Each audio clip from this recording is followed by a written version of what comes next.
Кыргыз сому туруктуубу? Кантип насыя алууга болот? Баалар эмне үчүн өсүп жатат? Мына ушул сыяктуу суроолорго Кыргыз Республикасынын Улуттук банкынын адистери ар жума сайын кыргыз жана орус тилдеринде Улуттук банк билдире туктуруусунда биринчи радиодо жооп беришет. Саламатсыздарбы? Эфирде Улуттук банк билдире туктуруусу, студияда Назира Молдокулова. Урматтуу радио көрөрмандар, бүгүнкү уктурууда биз пандемия маалында Кыргызстанда төлөм системасынын ролу туурасында маалымат берели деп турабыз.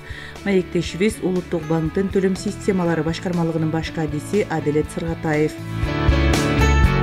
Аделет, мына санарип технологиялардын өнүгүшү менен өлкөбүздө бир катар заманбап төлөм жүргүзүүнүн ыкмалары сунушталып келе жатпайбы? Алардын эң популярдуусу эле менимче айлык калган төлөм карттары болсо керек да. Айтсаңыз, төлөм системаларында биз билбегенде кандай кызмат көрсөтүүлөр бар? Алар эмнеси менен айырмаланат? Ушул пандемияда калктын көбүнчөсү тез арада жана үйдөн чыкпай туруп төлөм мүмкүнчүлүгүн берген кызматтарга өтүүгө аргасыз болушкан. Төлөм карттарынан тышкары бир топ төлөм кызматтары да бар. Мисалы үчүн бул биринчиден агенттин мобилдик тиркемеси. Бул колдонуучулар уюлдук телефондогу тиркемелер аркылуу төлөм жүргүзүү мүмкүнчүлүгүнө ээ болушат. Мисалы, мындай тиркеме аркылуу телефондун балансын, коммуналдык төлөмдөрдү төлөсө болот. Экинчиден бул электрондук капчыктар, жөнөкөй жана ыңгайлуу инструмент. Мисалы, аларды жүктөө жана колдонуу үчүн эч жакка баруунун кажети жок. Аны биз билген Play Market же App Store'дон смартфонго жүктөп алып, идентификациялоо процедурасын алыстан өтүп эле каалаган адам бул тиркемелердин жардамы менен төлөмдөрдү жүзөгө ашыра алат. Электрондук капчыкты колдонуу үчүн банк эсебиңиздин болушу дагы кажети жок. Мындан кийинки инструмент бул мобилдик банкинг. Бул банктар сунуш кылган атайын мобилдик тиркеме. Аны смартфонго жүктөп алып, банктагы акчаңызды колдонсоңуз болот. Товарларга, кызмат көрсөтүүлөргө, акча которууларга жана башка кызматтар менен колдонсо болот. Жана ошондой эле интернет банкинг дагы кызматы көрсөтүлөт. Бул жеке компьютердук же уюлдук телефонду колдонуп, интернет браузер аркылуу банктык эсепти башкарууга арналган инструмент. Мындан тышкары бүгүнкү күндө QR код жана NFC контактсыз карттарын пайдалануу менен дагы төлөмдөрдү жүргүзүүгө болот. Негизинен өлкөнүн чоң шаарларында төлөм карттары жакшы өнүккөндө, ал эми бул кызматтарды аймактарда кеңири жайылтуу үчүн Улуттук банк кандай аракеттерди көрүүдө? Улуттук банк коммерциялык банктар менен республиканын аймактарында банк жабдууларын орнотуу боюнча туруктуу негизде иш алып барат жана өлкөнүн аймактарынын банк жабдуулары менен камсыздоону көзөмөлдөп турат. 2021 жылдын 1-январына карата орнотулган банкоматтардын саны 1856 дана болгон.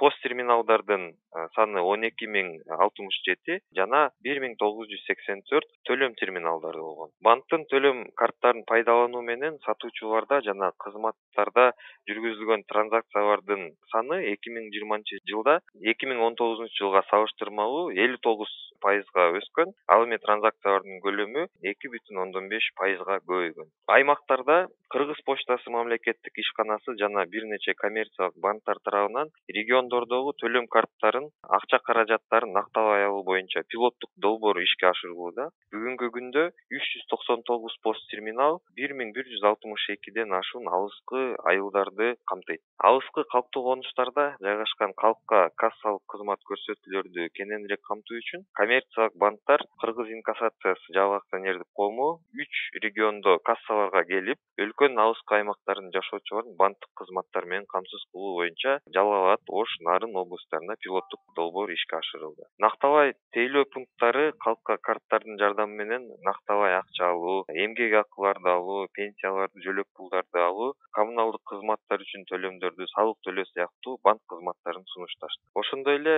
аймактарда калк пост терминалдар аркылуу соода кассасынан накталай акча алууга мүмкүнчүлүк алышты. 3 коммерциялык банк долбоордун алкагында аймактардагы 48 соода жана тейлөө ишканалары менен келишим түздү. Пандемия маалында көптөгөн жарандар үйдөн чыга албай калды. Анан ошол кезде аралыктан акча которуу маселеси кандай чечилип жатты? Мисалы, Кыргызстандын ичинде жана чет өлкөлөр ортосундагы акча которуулар кандай ишке ашып жатты? Ушуга да токтолуп кетсеңиз. Төлөмдөрдү жана которууларды сиз айткандай үйдөн чыкпай жүргүзүү үчүн банктар кардарларга мен жогору айтып кеткендей ар кайсы сервистер менен ишке ашырып жатты. Ошол эле агенттин мобилдик тиркемеси, электрондук капчыктар, мобилдик жана интернет банкинг аркылуу бул операцияларды ишке ашырса болот. Акча которуу системалары акча которууларды жөнөтүүчү жалгыз канал эмес. Заманбап технологиялар акча которууларды карталык тутумдар аркылуу, банктык эсептерди пайдалануу, электрондук акчаны пайдалануу жана башка аркылуу жүргүзөт.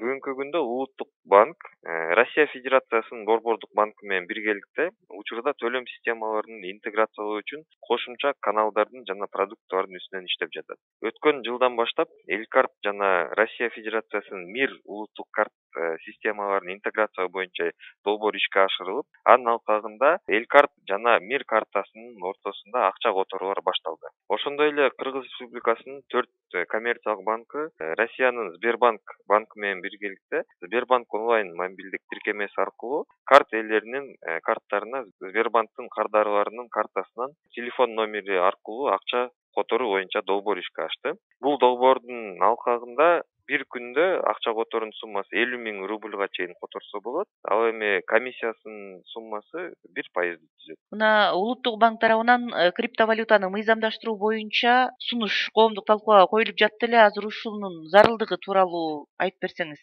Кыргыз Республикасында инвестиция катары калктын криптовалютага кызыгуусу бүгүнкү күндө өсүп жатат. Мындан тышкары криптовалюта рыногу салттуу каржы түзүмдөрүнө, атап айтканда төлөм кызматтары жана эл аралык интернет төлөмдөр жаатына дагы жайыла баштады. Ошол себептен криптовалюталардын жайылышы төмөнкү тобокелчиликтерди жаратып жатат да. Биринчиден бул алдамчылык схемалардын пайда болушу, террористтик ишти каржылоо тобокелдиктери жана кылмыш жолу менен алынган кирешелерди адалдоо.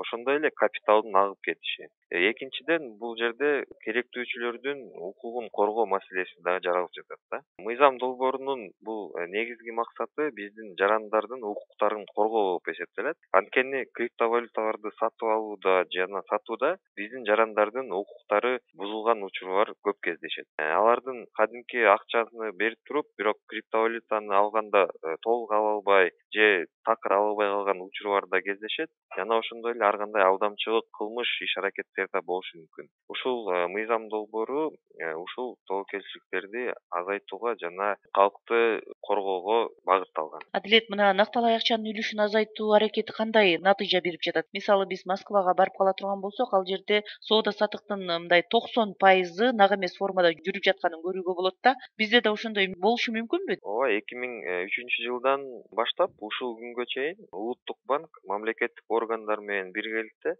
Кыргыз Республикасында нак эмес эсептешүүлөрдүн үлүшүн көбөйтүү боюнча мамлекеттик программаны ишке ашырып келе жатат. Учурда 2018-жылы бекитилген мамлекеттик программанын 3-этабы ишке ашырылып жатат. Программанын алкагында бул жабдыктарды көбөйтүү, инновациялык инструменттер менен төлөмдөрдү жүргүзүү мүмкүнчүлүктөрүн берүү менен калктын региондордогу төлөм кызматтарына жеткиликтүүлүктү жогорулатуу боюнча иш-чаралар тынымсыз жүргүзүлөт да. Өлкөнүн калктуу конуштарынын жарымынан көбү, анын ичинде алыскы конуштар, калкка пенсияларды, жөлөк пулдарды жана эмгек акыларды Кыргыз почтасы мамлекеттик ишканасынын 389 почта бөлүмдөрүндөгү пост терминалдары аркылуу банктык төлөм карталарын колдонуп, коммуналдык кызматтарга, салыктарга жана башка төлөмдөрдү жүзөгө ашырууга мүмкүнчүлүк алган. Нак эмес төлөмдөрдү кабыл алуу жана колдонуучулардын ыңгайлуулугун жогорулатуу максатында 2015-жылы керектөөчүлөрдүн укуктарын коргоо боюнча чаралар жөнүндө Кыргыз Республикасынын 869-токтому кабыл алынган.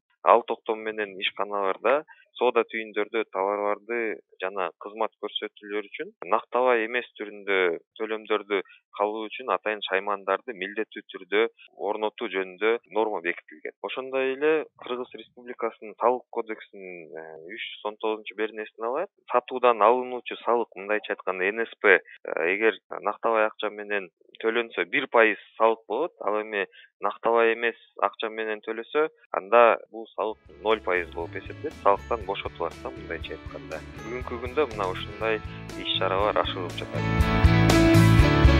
Сиздер жогоруда пандемия убагында Кыргызстанда төлөм системасынын ролу туурасында маалыматты алдыңыздар. Биздин суроолорго Улуттук банктын төлөм системалары башкармалыгынын баш кадиси Адилет Сыргатаев жооп берди. Ушуну менен Улуттук банк билдирет уктуруусу соңуна чыкты. Даярдап алып барган Назира Молдокулова. Саламатта калыңыздар.